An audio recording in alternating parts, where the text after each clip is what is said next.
Kaixo eta ongi etorriak saio berri batera, gaur uztailak 31 osteeguna da eta bi elkarrizketa berri izango ditugu.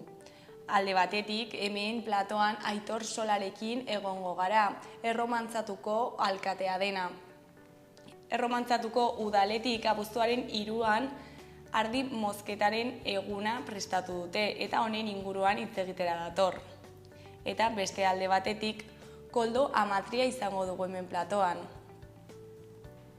Eraisketaren aldeko alderdi memorialistek alegazioak aurkeztu dute katalogo aldaketaren aurrean eta honen inguruan hitz egitera dator. Baina bi elkarrizketa hauekin hasi baino lehen goazen gure betiko edukia ikustera.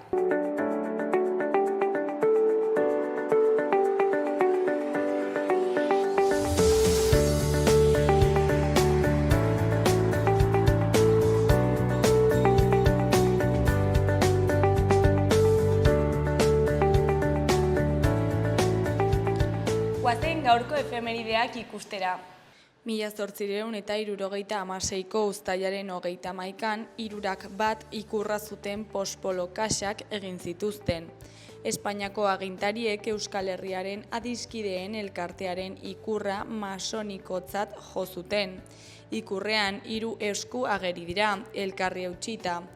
Euskal Herriaren adiskideen elkartea 1764ean sortu zen Xavier Maria Munibe Peñafloridako kondeak bultzatutako solasaldien ondorioz eta Espainiako estatuko lehen elkarte ilustratua izan zen. Egun berean, baina 1909an, Bartzelonako istiluak amaitu ziren, aste tragikoaren azken egunetan. Espainiako gobernuak Marokora erreserbako militarrak bidaltzeko egin zuen aginduaren aurka uztailaren 26an greba orokorrera deitu eta langileen altxamendu bezala hasi zena gobernuak txikitu zuen.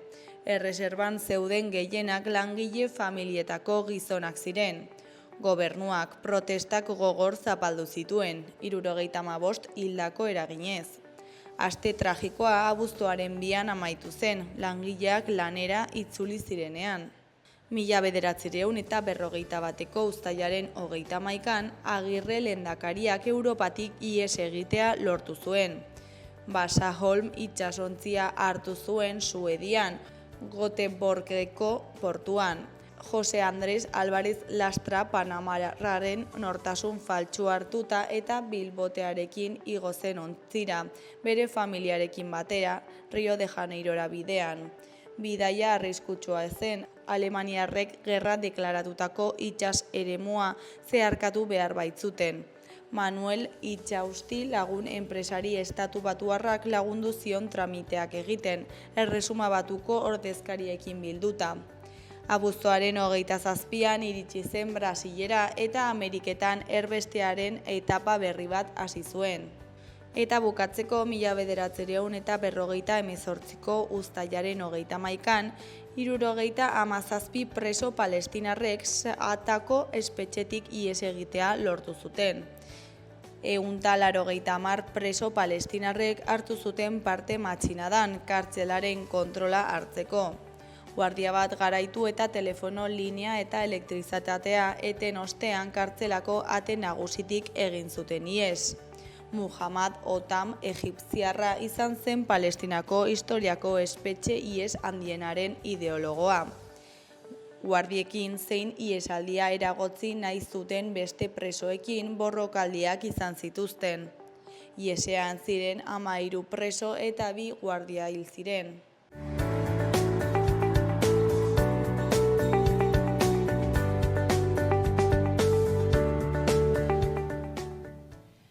Ikus dezagun gaurko egunkarien azalek zer dioten.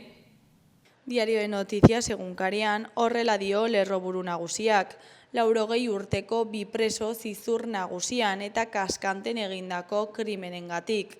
Epaileak Filinto Flores Beltran espetxeratu du, ustez emaztea hiltzeagatik. 85 urteko gizon bat kaskanteko egoitzan 77 urteko gelakidea hiltzea egotzita. Argazki nagusian Iker Benito makuluekin atera zen Zubietako instalazioetatik eta Mikel Oyarzabal erori egin zen hankan bendaje itxurotxo bat zuela. Honen titularrean, osasuna ez dator bat, Errealaren aurka jipoituak izan dira eta aurpegi txarra erakutsi dute. Erdian grisa kolorez nabarmenduta dagoen berrian, epaileak 6 hilabetez luzatu du zerdan auziaren instrukzioa. Hori koloreko berrian 8,8ko lurrikara batek Errusiako kostaldea astindu du. Eskuin aldean dagoen zutabean 4 berri daude, alde batetik Maristasen batzarrak babes ofizialeko 108 ezetxe bizitzaetarako abala onartu du. Beste alde batetik Euriteek 5,4 murriztu dute zerealaren uzta Nafarroan. Jarraian pitbull batek neskato bati aurpegian hozka egin dio Sarrigurengo parke batean. Bukatzeko, Nafarroan edatzen ari den sekta ultrak harremanak ditu Beloradorekin. Diario Navarra egunkarian honela dio lerroburu nagusiak, Serbi Navarrek 6 milioi fakturatu zituen 9 urtean, batez ere Nafarroako kontratuengatik. 732.000 euro desbideratu zituen Antxon Alonso eta Koldoren Norabkop elkarteari. Epaileak 6 hilabetez luzatu du ikerketa material volumen handiaren aurrean. Argazki nagusian Errusiako Zientzien Akademiako Zentro Geofisikoaren bideo baten irudia dugu. Errusiako Severo Kursil hirian urak hartutako eremu bat erakusten du. Honen titularrean tsunami baten beldurra munduan. 8,8 gradoko lurrikara handi batek Asia eta Amerikako hainbat herrialdeetara eraman du alarma. Eskuineko aldean batetik zizurren emaztea hiltzeaz akusatutako gizona espetxeratu dute. Bestetik kaskanteko adinekoen egoitza batean hil zuen laguna. Jarraian Nafarroako 20 urteko 4. zereal uztarik onena itxi du. Goiko aldera bagoaz, alde batetik itzuli da harresien jaialdia. Beste alde batetik tuterak festa handiei agur esan die. Azkenik osasunak ez du burua altxatu eta 4 bat galdu du. Gara egunkarian, honen titularrean, Bingen Zupiriaren esanetan ertzain izateko ikasi egin behar da. Lakuako segurtasuneko sailburuak adierazi du azken lepan izan gaien erdiak baino gehiago erori zirela ezagutza proban. Udazkenean beste oposizio bat egitea adostu du 3 sindikatuekin. Argazki naguseko titularrean, Kamatxako lurrikarak izua eragin du mundu erdian. Erdiko berrian Marisa Paredesi omenaldia eta Ester Garziari saria zinemaldian. Goiko berrian Boisen aurrak euskalduntzea amets bat eta aldi berean erronka bat. Beheko aldean 3 albiste daude. Batetik Euskal Gehiengo Sindikalak 100.000 sinadura biltzen ditu lanbide arteko gutxieneko soldata propioa eskatzeko. Bestetik goseak 1000 adineko baino gehiago hiltzen ditu desplazatuen zelaietan Gazan. Bukatzeko adimen artifizialaren lasterketan Ameriketako Estatu Batuak gainditzeko pausoa bizkortu du Txinak.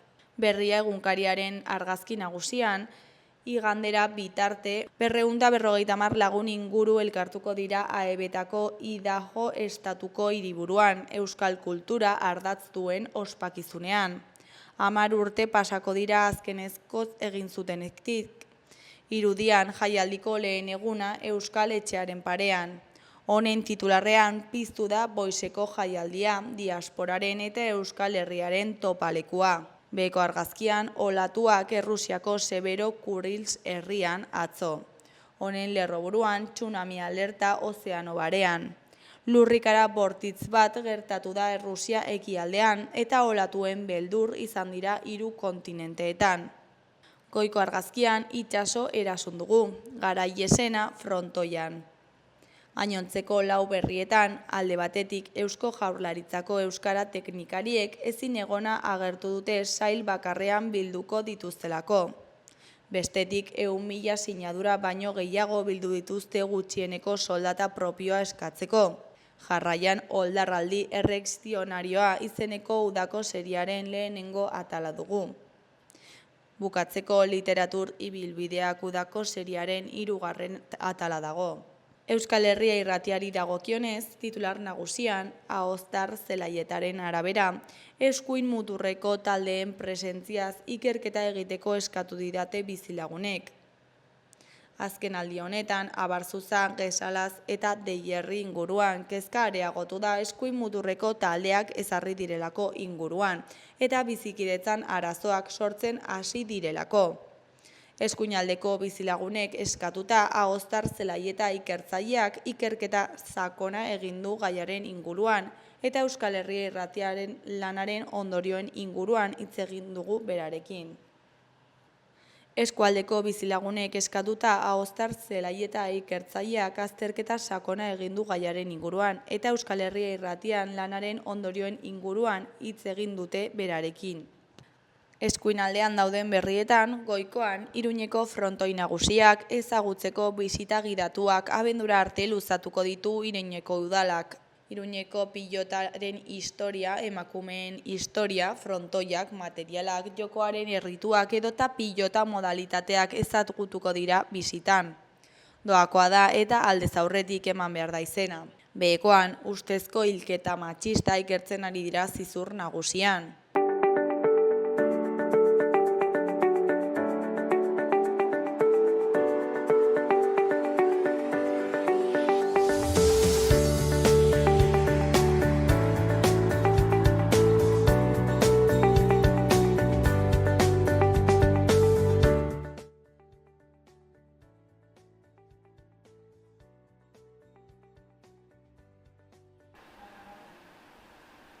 Kaixo, lehen aipatugun bezala orain Aitor Solarekin gaude, Romantzatuko udaletik datorrena, alkatea dena. Kaixo, zer moduz? Egunon, ongi, oso ongi, zek. Oso ongi baita ere. Bueno, abuztuaren 3 ardimozketa irakusketa bat prestatu duzu, ezta? Bai. Eta, bueno, horrekin sartu baino lehen, goazen pixkat hitz egitera ardimozketaren ibilbideaz Romantzatu udalean, eta nolakoa izan den.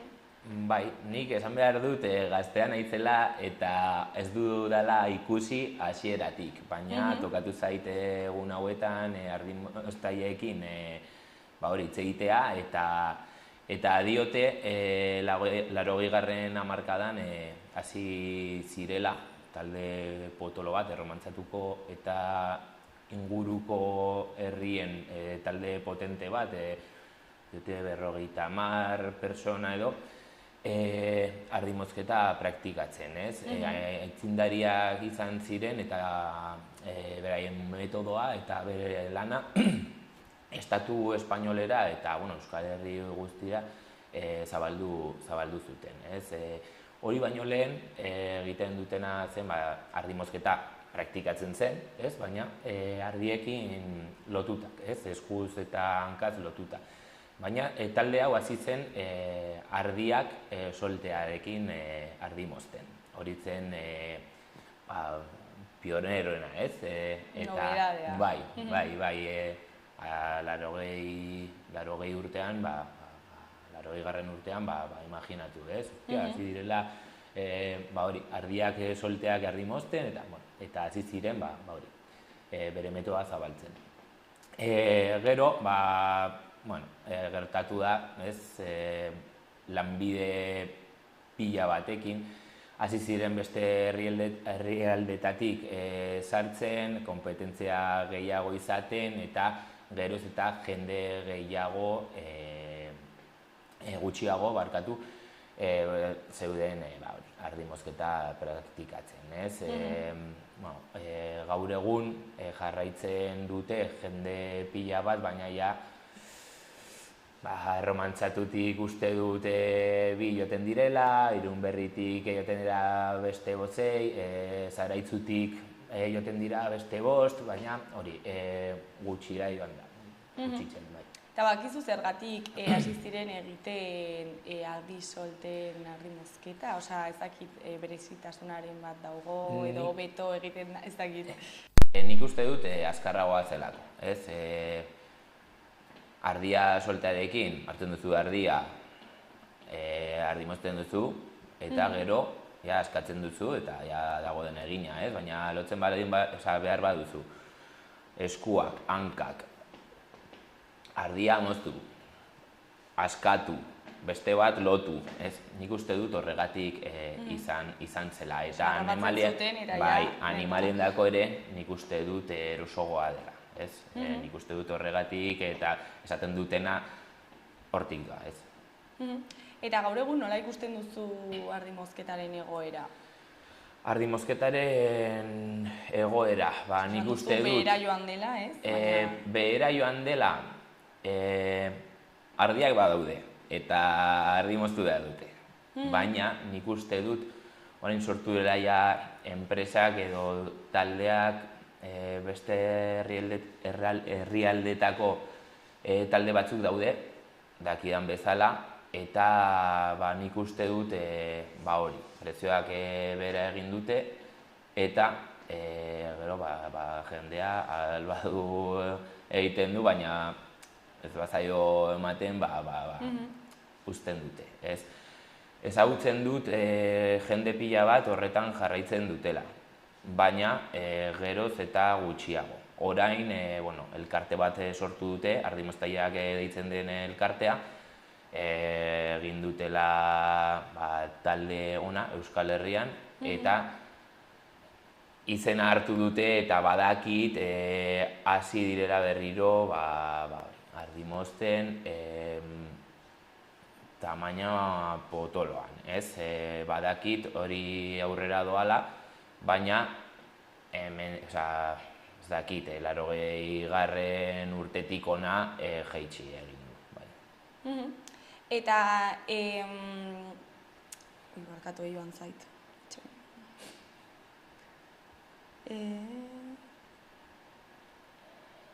Bale. Eta orain gaur egun bizitzen da ofizio bat bezala, edo ofizio baten ondorioa da edo zati bat? Denetarik ezagutzen dut. Ezagutzen dut azken hilabete hauetan, ezagutu dut jende pila bat, eta denetarik dago. Bago jende hartzaiak direla eta gero ardi mozten dutela ere, eta gero badaude bakarrik hartzaiak eta badaude ardi moztaiak irabazten dutela bizitza ardi mozten, ez? Hartzaile izan gabe. Esan dudan bezala, geroz eta jende gutxiago dago, eta nik uste dut guztientzako dagoela lana, ez dakit. Eta hartzailearen lana nolakoa da gaur egun? Desberdina, romantzatuan uste dut 6.000 ardiak ditugula, 5 hartaldeetan, 5 eta 6 hartaldeetan, bat oso txikia da. Eta desberdina da, lehen bazkatzen zuten alzuten guztia mendietan, ez, eta orain ja kostatzen da gehiago. Hartzainen lana oso gogorra da, kalean egon bezala egun guztia, eta geroz eta nire ikuspuntua da, eta oso gogorra da bere bizitza eta geroz eta gutxiago bazkatzen da. Bai, egia da, hartalde ertainak edo txikiak, 600 ardiko hartaldeak bai mendian daudela bazkatzen, baina hori baino handiagoak badira, ja hasi dira baserrietan geratzen eta aldatu da. Eta belaunaldiz belaunaldi transmititzen den zerbait dela uste duzu edo gutxienez lehen hala zela? Nik uste dut baietz, baina zaila dela, oso zaila. Familiaren kontu bat da, ez? Erromantzatuan, esan behar dut, 3 abeltzain daudela gazteak. Gazteak esan nahi dut 40 urtekoak aldera, bale? Baina egia da bere familiatik datorrela dena. Infrastruktura guztia egina daukatela eta egin behar duena izan da hori jarraitzea. Zailena da zerotik hastea, hori bai zaila dela. Zergatik diru pila bat behar duelako, hori hasteko, eta infrastruktura guzti hori ezin baduzu erromantzatuan udak oso gogorrak dira eta behar duzu. Eta ez baduzu dirurik asteko edo oso zaila da, astea, bai. Hemendik aurrera, nik uste dut erreleboa dagoela, baina familia barruan, ez? Zailena izango da segurazki jende berria abeltzain bezala astea. Eta uste duzu, ez dakit Nafarroako gobernutik edo laguntzak bultzatu beharko zirela jende berria justo eta gaztea bertan sartzeko edo? Bai. Beti egon dira laguntzak, baina bideratuak pixka bat errelebo hori egiteko, ez hasteko. Bai, ematen dute dirua, baina hasteko nire ustez gutxi da, oso gutxi. Osea, animaliak erosi behar badituzu, nabe bat egin behar baduzu, eta diru gutxi da. Osea, animaliak etxean baldin badituzu, eta hori jarraitzeko, laguntza bat da, jarraitzeko, edo gauzak berriak erosteko, edo animal gehiago erosteko, baina zerotik hasteko nik uste dut oso txikiak direla diru laguntza horiek. Egia da egiten ari direla orain transmititzeko hartaldeak adibidez, ez? Egiten dutela hori, jubilatu behar du tipo hori eta nor nahi du bere hartaldea hartu, ez? Eta egin dute iniziatiba bat horretarako. Ongi dagoela, baina zaila ikusten dut ere. Baina badakit, ondoko herrietan halako zerbait mugitzen ari dela. Eta hortaz bizitzea, ezakit, posible da, erraza da? Posiblea bai, erraza ez. Azkenean animaliak behar duten atentzioa egunerokoa da, ez? Eguneroko lana da. Ez oporrak, egunero egon behar zara haiekin, bazkatzen dute egunero, eaten dute ura egunero, atera behar dira egunero, berez oso zaila da. Alba da? Bai. Posiblea da? Bai. Baina hori, lan gogorra da, eskertzekoa da, ere, bestela ez dugu janaririk izango, ez? Baina zaila eta gustatu behar zaizu. Bestela... Oso sakrifikatua, ez? Bai. Eta, baina badago jendea hor pasioa ikusten dut. Bai. Horregatik uste dut ere familiatik datorren ez dakit lan bat dela, ez? Osea, bizi behar izan duzu txikitatik, ikusi behar izan duzu jaiozarenetik, ez? Modu bat ere dela, ez? Ez da lan bat hori da. Guazen janaria ematera, guazen hartaldea... Ez da lan bat bizitzeko modu bat baizik, ez? Eta emakumearen presentzia sektore honetan nola ikusten duzu? Tradizionalki igual maskulinizatua dagoen sektore bat izan da... Bai, osea, lanbide maskulinizatu bat da, osea, dudarik gabe. Romantzatuan, adibidez, ez dakit, hartalde batean badakit hartzainen emaztea, ez dakit, kontabilitatea eramaten du eta laguntza ematen dio senarrari, beste hartalde batean alabak aitari laguntzen dio, baina hartzain bezala nik nire ingurunean ez dute ezagutzen. Badakit geroz eta gehiago, eta emakume gehiago daudela sektore horretan, baina sektor maskulinizatua izan da beti. Nik uste dut oraingoz egoera bizi izan dugun hoberena da, ezagutzen ditugu, ez? Badago neska bat ez daki non, Isaban edo Uztarrozen bikotearekin hartalde bat jarri zuten, duela ez dakit, 10 urte, ez daki non, beste bat, baina gutxi. Eta hori zergatik gertatzen da tradizioaren, ez dakit, ondorio bat da, edo... Nik uste dut tradizioa bezala delako, ez? Abeltzaintza da, ez dakit, izan da beti, ez, gizonezko lanbidea, ez?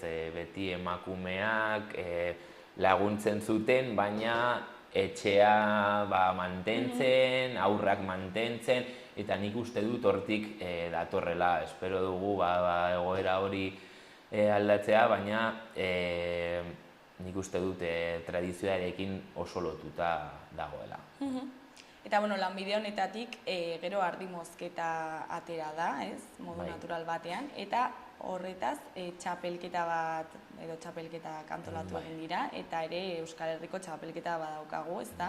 Bai, irailaren 27an Abadiñon ospatuko da lehenengo Euskal Herriko txapelketa, ez?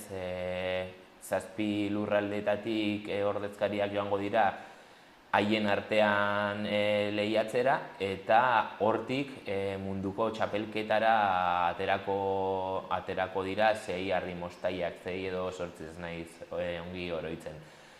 Esan duen bezala, irailaren 27an ospatuko da Abadiñon.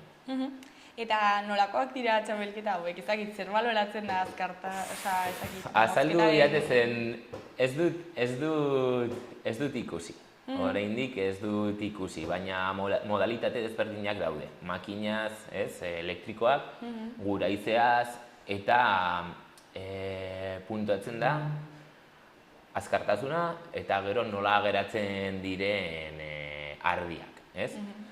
Eta, esaten dute, epaiak daudela aurrean eta atzean, denborarekin, eta, ni joango naiz, kuriositate handia daukat, eta pasako naiz Abadiñotik ikustera. Bihar igandean, gu arrimozketaren eguna ospatuko dugu, eta erakustaldi bat egingo dute, berez, hor ikusiko dugu ere, aber nolakoak diren lehiaketak hori, bai. Eta egun horretarako zer prestatu duzu ezin da, pixkat programazioa? Gu udaletxe txikia gara eta egun xumea prestatu dugu, ez? Goiza osoa pasatuko gara iso gainean, etorriko dira bertako ekoizleen postu batzuk, merkatu bat bezala jartzera, eta gero erakustaldi bat egingo dute, ardi moztaiek,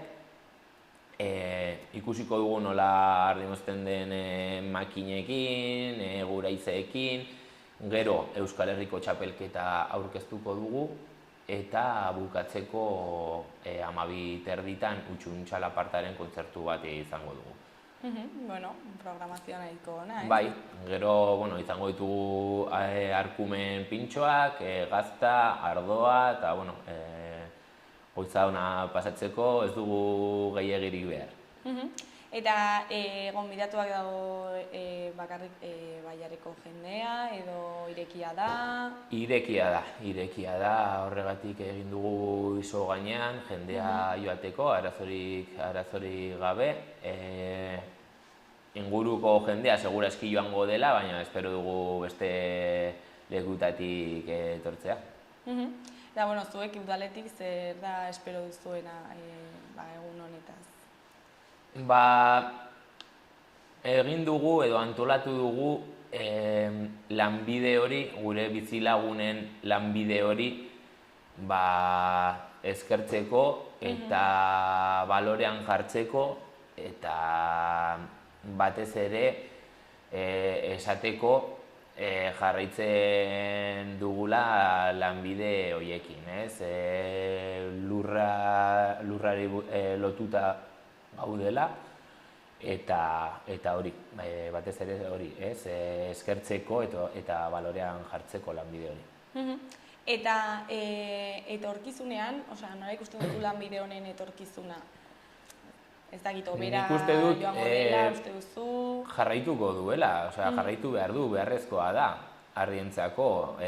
Ardiak badaude eta beharrezkoa da. Ezinbestekoa da uda pasatzeko eta jarraituko duela. Geroz eta, esan dizuet, geroz eta jende gutxiago dagoela orain, baina nabaritzen da nola jendea berreskuratu nahi du lanbide hau, berez? Nik uste dut hemendik aurrera pausoak emango dituztela, ematen ari direla aurrera pausoak nabaritzen da, geroz eta jende gehiago hitz egiten du honi buruz, eta gero eta jende gehiago joaten ari da Ardimostera, eta jende gaztea ere. Berez, nik uste dut aurrera egingo dute honekin. Gero ere, elkarteak sortu dira, ez? Elkarte bat sortu da. Bai. Eta zein da pixkat horien papera ere igual sustatzea eta ikustaraztea lanbidea? Bai. Hori da, sortu dute, elkarte bat sortu dute, Mostaiak deitzen den elkartea, eta hori egiten dutena da lanbide hau sustatzea, ikastaroak egitea, eta jendeari hori esatea betiko lanbidea izan dela, eta oso ongi dago zen jaten zara beste leku batzuetara, aurkezpen batzuetara, eta ikusten duzu neskak gazteak, mutilak gazteak, kamisetekin, jarrita, nola duten diren Ardimostera, eta, nik uste dut papera ona egiten ari direla, eta lortuko dutela lanbide hau. Behintzat, lanbide honi buruz hitz egitea eta ezagutzea ere, zen galtzen ari zen, baina nik uste dut berreskuratuko dutela. Modu bat da ere ikustarazteko eta ezagutarazteko jendeari igual beste jende mota bat iristeko, ez? Bai. Eta, Aitor, bukatzeko ez dago galdera gehiagorik, baina ez dakit zerbait gehiago komentatu nahi zuen, jendeari zerbait esan, gonbidatu, ez dakit? Hori, igandean ospatuko dugula Ardimozketaren eguna, gonbidatua dagoela jende guztia, eta hori, ongi pasatzeko goiza bat dela, eta gonbidatuak zaudetela. Zuri eskerrak eman, gurekin hitz egiteko tartetxo bat ateratzenagatik, eta jende animatzen den abuztuaren 3an, ez? Bai. Hor, Iso gainean. Iso gainean, eta ea animatzen diren, eta egun ona pasatzen duzuen. Espero dugu, bai.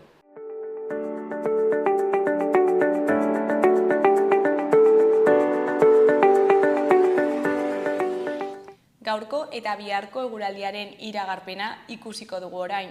Gaur, osteguna hodeiekin eta iparraldean tarteka euriarekin jarraituko dugu, baina arratsaldean giroa atseginagoa izango da. Egunaren hasieran hodeiak ugariak izango dira eta Kantauri isurialdean euri txikia egingo du. Arratsaldean atertu eta ostarteak zabalduko dira. Hegoaldean zerua ia oskarbi geratuko da. Iparraldeko haizea ibiliko da, Ebro ibarrean eta kostaldean tarteka oso bizi. Temperatura maksimoetan ez da aldaketa handirik espero, baina barnealdean apur bat igo daitezke. Ostiralean iparraldeko haizearen eraginpean jarraituko dugu eta haize horrek hodeiak ekarriko dizkigu beste behin. Une batzuetan zerua oso lainotuta egongo da eta euria egingo du han-hemenka iparraldeko eskualdeetan. Beste momentu batzuetan ostarteak zabalduko dira. Hegoaldean ateri eutsiko dio, baina Araban eta Nafarroa erdialdean tarteka zerua lainotuta ager daiteke. Temperaturan gorabehera handirik gabe jarraituko dugu.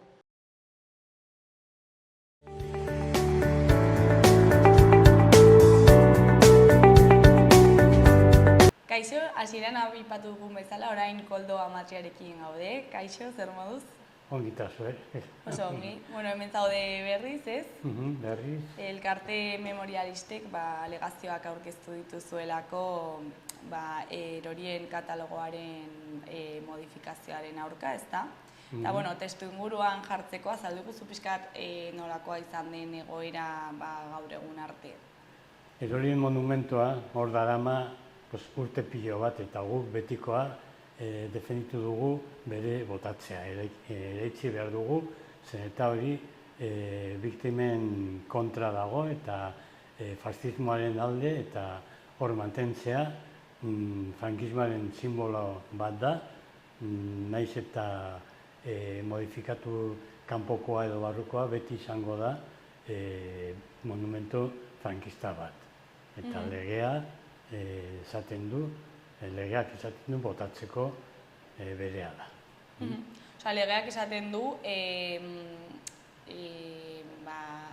frankismoaren ikurrak edo kendu behar direla, eta zuek uste duzue monumentua berez ja ikurra dela, monumentua osoa, orduan eraitsi behar dutela, baina beste batzuk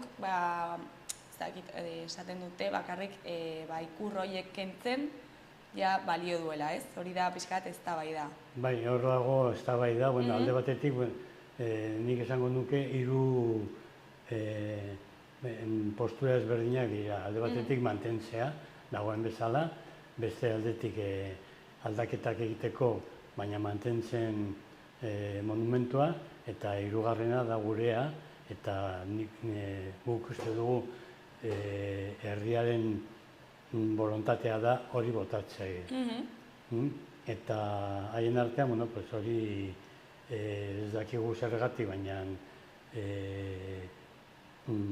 indar politikoak ados jarri dira ez botatzeko, baizik eta erresignifikazio berri bat emateko.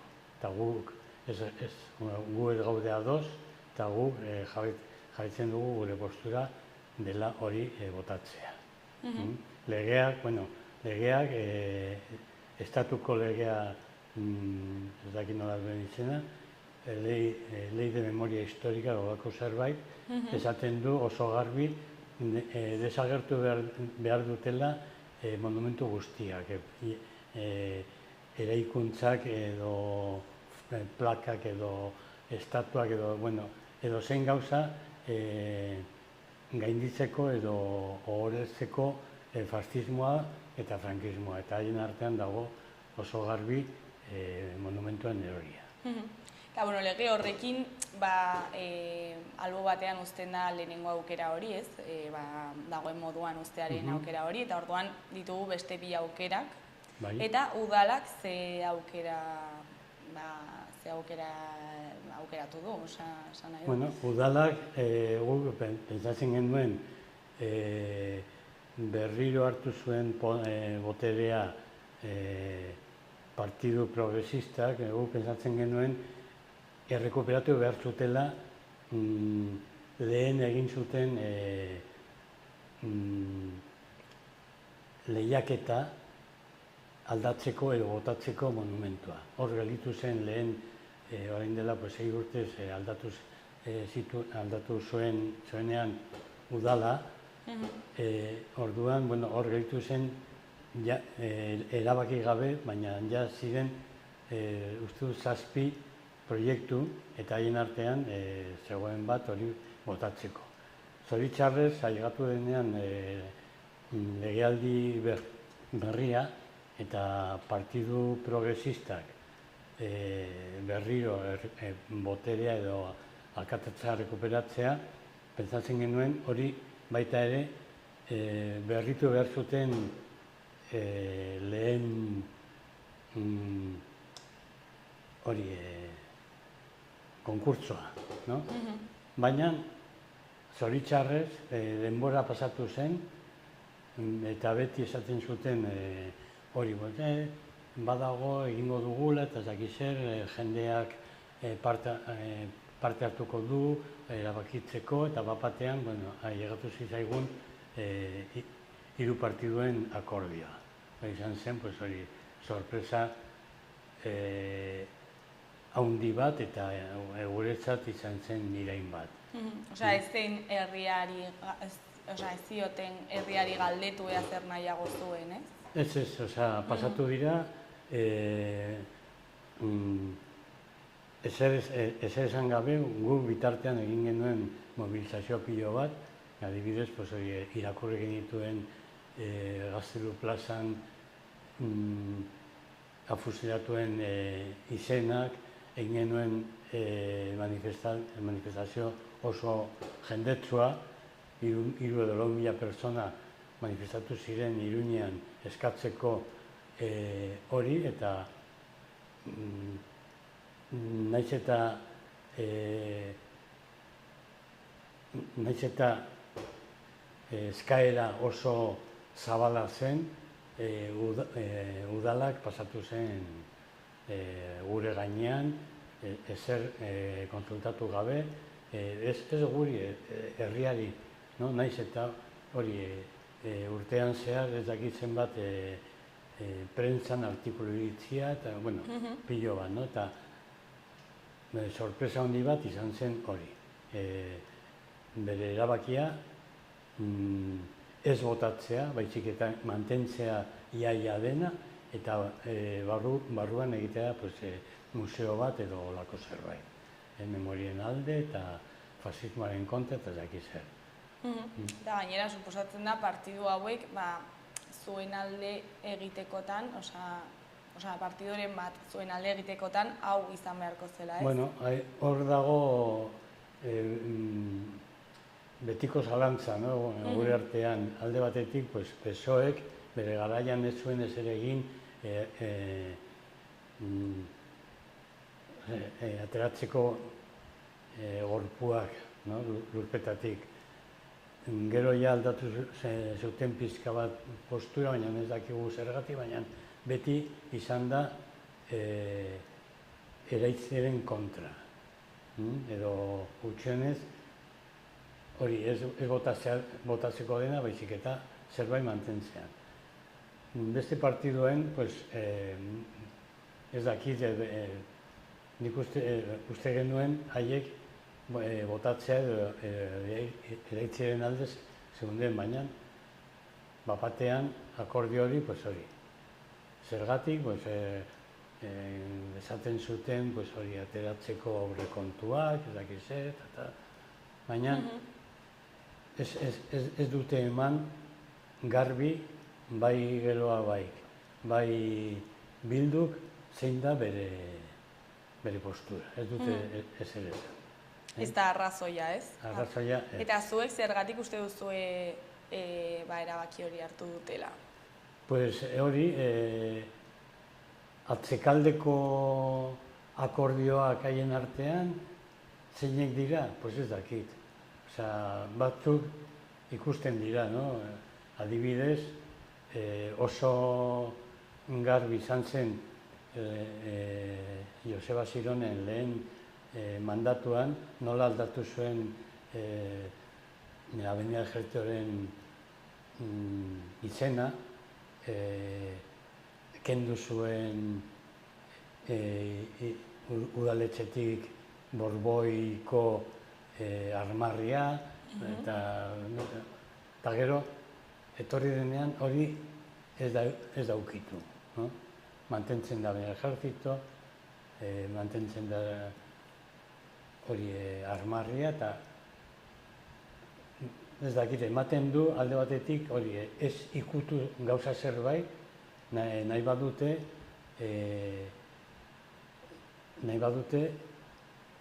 aurrekontuak ateratzea. Eta orduan, hor daude, ez dakigu zeinek ziren, izango ziren beste akordioak haien atzean, ez dakigu.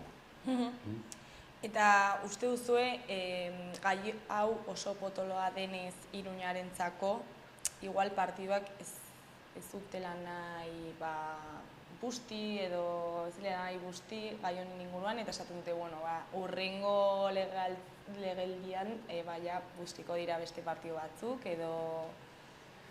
Ez dakit hori dira bere gauzak eta galditu behar diozue haiei. Ez dakigu zein ziren, eta hor gaude, borrokan, nola ateratzen dugun hortik. Hau izan da pixkat egoera orain arte, ez? Eta orain zer gertatu da? Zer esaten du akordio horrek? Parlamentuan aldatu zuten memoriaren legea, Eta lege hortan agertzen da oso garbi Monumento de los Caídos da osoa. Ez da bakarrik barrukoa. Monumento horrek darama ez dakit zenbat urte kanpokoa desagertua estali zuten fatxadan agertzen den titulua Monumento Navarra sus muertos en la cruzada. Hori estali zuten. Eta beste plaka batzuk baita ere estali zuten. Eta bere garaian egin zuten erakusketaren areto bat. Izan zen desastre hutsa. Hori, egin zuten erresignifikazio bat eta kanpokoa ez da ikusten zerbait frankismoaren alde. Plakak edo hori tituluak edo, baina bai ikusten da monumentoa. Eta monumentoa da hori, ez bakarrik txaflak edo barrukoa edo baizik eta osoa. Eta orduan legean oso garbi jartzen du monumentoa dela osoa. Eta partido hauek, PSOEk eta Bilduk onartu zituzten Madrilen esan dudan bezala la ley de memoria histórica eta haiek bota zuten. Eta orain legearen kontra daude, hori kontra esana da. Eta katalogo aldaketa horretan zein da eduki berria? Eta behin esan behar dugu gauza bat, katalogoa ez dago, entzak no esaten den euskaraz, vigente. Bai, ez da argitaratu, ez? Ez dute argitaratu.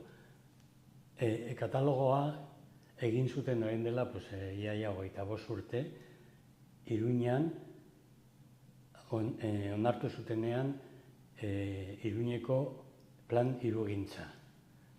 Eta horien artean agertzen zen zerrenda bat, eta zerrenda hortan agertzen ziren zeinek dira Iruñeko eraikuntzak edo edifizioak edo mantentzeko eta bakoitzak dauka bere gradu hori, zen eta daude gradu ezberdinak, gradu bat, bi edo, eta orduan haien artean agertzen da hori, Navarra Monumento a los Caídos, Navarra sus muertos a la cruzada. Baina zer gertatzen da, momentu hortan ez zuten argitaratu arau osoa. Gehitu ziren argitaratu gabe bakoitzaren, monumentuko bakoitzaren katalogoa. Eta orduan ez daude vigente.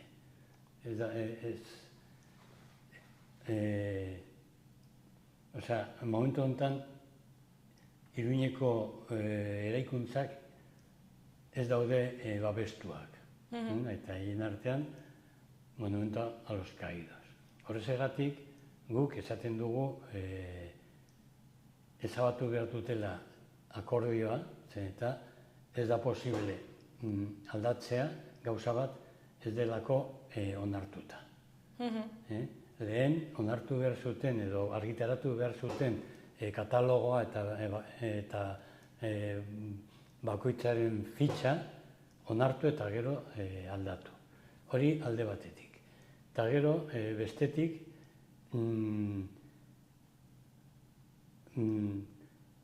proposamena oso berezia edo importantea da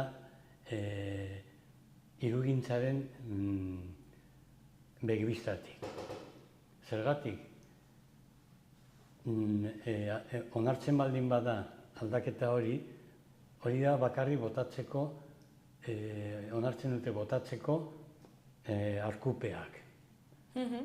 Eta mantentzen, eta oso garbi esaten dute legea, mantentzeko monumentua bere balor historikoa eta ez dakiz ere, eta orduan. Hori alde batek, eta bestetik aldaketa hori suposatzen du aldaketa bat hirugintzarena Zen eta, bueno, pues, desagertzen da zonalde bat, aldatu behar da, lotzeko bigarren Santzea eta Lezkairuarena, eta orduan hori guk uste dugu hori egiteko aldatu behar da, eta aldatu behar da Iruñeko plangintza, osea, plan, no esan dut, Hirigintza plana? Hirigintza plana? Hirigintza plana. Eta horregatik, hori da beste prozesu bat, aldatu behar dute, konsulta egin behar dute, eta dakitze, eta orduan guk, bi arrazoi horregatik eskatzen dugu, hori, ezabatu akordio hori. Osea, esaten duzu, alde batetik ez daukala balioa akordioa ze legea berez ez dauka baliorik ez delako argitaratu, ezta? Eta gero, aldaketa hori egiteko ere, hirigintza plana modifikatu behar delako eta hori prozesu bat eramaten duelako. Eta alde batetik eta baita ere, hori aldaketa hori, azken finean da mantentzeko zutik monumentua. Eta, karo, Espainiako lege memorialista, memoria historika esaten du, eraikin guztiak desagertu behar direla. Eta hori da kontraesana. Mantentzea, osea, hemendik egiteko zerbait hori mantentzeko eta Espainiako legea eskatzeko hori botatzea. Eta hor dago borroka. Eta Iruñeko udalarekin jarri zarete harremanetan? Gurekin nik esango nuke sekulan jarri dira harremanetan. Baizik, noiz benkat, agian bilera pare bat partiduekin, baina ofizialki ez mantentzen dira, hori, como elefante por cacharrería, horrera eta horrera. Eta gero ere, okerez banago jabetza da udalarena, baina ere Elizarena beste zati batean, ez? Orduan, Elizak hemen ezakit zer esateko duen? Elizak ez du ezer esateko hemen. Ja, uste dute, desakalizatu zuten bekoa eta udaleko plana, adibidez dago, haien artean, estaltzeko hori kripta. Hori dagoela behan. Eta hori, printzipioz, Elizak ez du ezer esateko hor. Eta Nafarroako gobernuak ezakit presioaren bidez aldio zuen? Nafarroako gobernuak ez da bere kompetentzia baizik eta da Iruñeko udalakoa. Eta orduan, haiek esango dute, hori egin zuten parlamentuan aldaketa, baina eta noiz benkat zerbait esaten dute, baina ez dira bustitzen baita ere. Momentu honetan, asuntoa Iruñeko udalan dago. Eta zuek ezin duzu ere hitz egin Espainiako gobernuarekin, lege hori, memoria historikoaren lege hori betearazteko?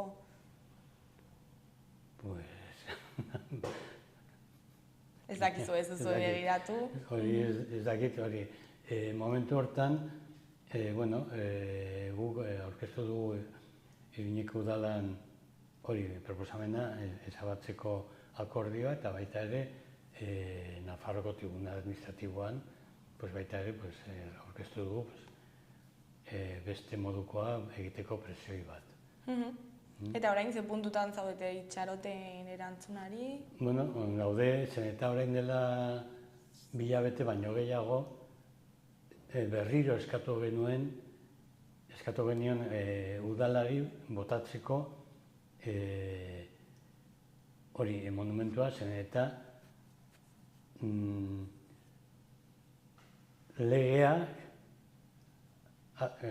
onartu zuten orain dela gutxi parlamentuan legeak eskatzen du monumentua botatzeko. Eta orduan, hori da embrollo judiziala eta azkenean, nondik ateratzen da. Hor zaudete ez, prozesu horretan. Eta hemendik epe laburrera ez dakit zerbait pentsatu zuen, borrokan jarraitzeko, ze imaginatzen dut borrokan jarraituko duzuela, ez? Bai, borroka hor mantentzen da eta zerbait ziurazki egingo dugu. Ja, uda pasata gero, ematen du, ziurazki, lehen esan dut, eskatu genion botatzeko eta oraindik pasatu da epea, uste dugu pasatu dela epea, ez dakigu ziur dutela 2 edo 3 hilabete erantzuna emateko eta oraindik ez didate erantzun. Osea, hor zaudete pixka bat itxaroan. Bai, itxaroan, nondik zeinek dira arrazoiak hori ez botatzeko ziurazki izango dute. Eta guk esaten dugu, silencio administratibo egiten batu dut, guk botako dugu subsidiariamente. Bueno, hori ere zuen alde egingo du. Bai, hori ziur zerbait egingo dugu eta eskatuko dugu berriro jendeari gure laguntza ematea, mugimenduak egiteko eta udalari ikusarazteko zein da gure proposamena, zein nahi dugu eta aurrera jarraitzeko botatu eraitsi arte monumentua. Bueno, Koldo ikusiko dugu zer gertatzen den azkenean, bere bitartean kontaktuan jarraituko dugu eta ea zer gertatzen den. Eta zuri eskerrak eman beti bezala gurera etortzeagatik eta egoera azaltzeagatik. Eta ea zer moduz bukatzen duen azkenean kontuak. Bukatzen bada. Zuei eskerrak berriro baita ere ematea, eta medio batzuk gure gaina pasatzen dira eta ez gara existitzen eta eskertzen dugu pilo bat hori, laguntza eta aurrera. Mi esker zuei. Elkar dugu. Bueno, ondo segi, Koldo.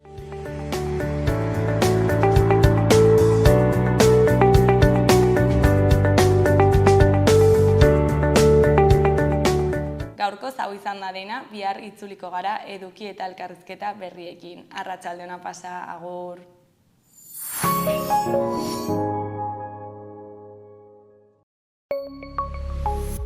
Gobierno de Navarra. Nafarroako gobernua.